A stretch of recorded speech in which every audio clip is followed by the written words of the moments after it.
Hi, my name's Derek and I'm an advisor on Contact's free helpline. This short video is one of a series looking at different aspects of claiming Disability Living Allowance, better known as DLA for short. DLA is the main benefit for disabled children, and this video provides an overview of what you should think about before you even sit down and try to complete the DLA claim pack. Now, if you've got a DLA claim pack in front of you, the first thing you're probably thinking is how on earth can the form be so long? It runs to about 40 pages and there's another 28 pages of detailed guidance notes. So there's no doubt that its length can be really off-putting. But no matter how tempting it is to try and rush the form and complete it in one sitting, it's much better to take your time, break the form into different sections and complete the form over a number of days or even weeks. It's really important that you try to provide as much information about your child's needs as you can. Some claims are refused simply because there wasn't enough information in the form for benefit to be awarded. The person who's going to make a decision on your claim will never get the chance to meet your child, and they aren't an expert on the condition that your child has. They are simply a civil servant who works for the Department of Work and Pensions. So remember, if you don't spell out in detail what your child's extra help and support needs are, the likelihood is that they'll simply assume that they don't really have major difficulties in those areas. When you fill the form in, don't just rely on the small tick boxes. Try and provide a detailed explanation of your child's needs in the bigger text boxes that are also on the form. Provide as much detail as you can. If you feel there isn't enough space on the boxes in the form itself, you can add additional information on a separate sheet of paper. Just remember to write your child's name and their date of birth on any additional sheets, just in case they become separated from the main form itself. Now, at the end of the day, the form is a self-assessment. You're being asked to explain what extra help your child needs, what this looks like, how often it happens, and how long it takes. You're the expert here. You know your child better than any teacher, any doctor, any social worker. You're the only person who sees your child's needs morning, noon, and night. So make sure that you provide enough detail that someone who's never met your child would have a clear picture of the type of help that they need. Now, sometimes parents will worry about not putting the information in the right boxes on the form, but try not to worry about this too much. The important thing is that the information goes onto the form somewhere. The DLA unit can't ignore information just because it appears in a different box that they would normally expect. They must take it into account regardless of where it appears on the page. Now, when you're completing the form, remember it's not enough just to prove that your child has a condition or disability. That's usually not something that's under dispute with the DLA unit.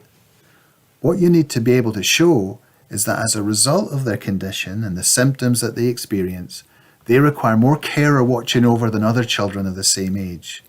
So when possible, try to explain not only what difficulties your child has, but why you think this is different from other children of the same age. If you have other children yourself who are either similar age or slightly older, then it's useful to compare how the type of care differs from what you gave that child with your disabled child.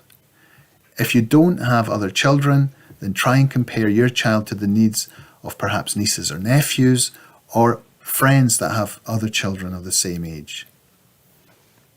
Now, if someone was to ask you what care needs your child has, there are some things that you simply might not think about. As a parent, there are things that you probably do for your child that have simply become second nature, and they're part of your child's everyday routine, and you probably do them without even thinking about them at all. But when you come to fill in the form, you'll need to take a step back from your routine and think about in detail all the things you're doing, how long they're taking, and whether other parents are having to provide similar levels of care. To help you with this, it's really helpful to keep a diary for a week or so to record all the things you're doing, how frequently you do them, and how long they take. and the notes to the form do include an example of what a diary might look like. So when you come to fill in the form, try to think about what difficulties your child has with day-to-day tasks, how this impacts on them, and what would happen if they didn't get the help that they need. Explain how often your child needs help rather than how often they get help, because there may be times where they don't get all the help they need due to circumstances beyond your control. Now, the form can be a bit harder to complete if your child's condition varies. And if they've got a fluctuating conditions, they might need a lot more care in some weeks or months than others. When you're filling in the form, it's probably a good idea to start by explaining what their needs are on bad days and then moving on to explain what better days might look like. If your child still has some difficulties on better days, it's really important that you spell this out as clearly as you can. Otherwise, the DLA unit may assume that on better days there are no problems at all, rather than there still being issues, just not as severe as on bad days.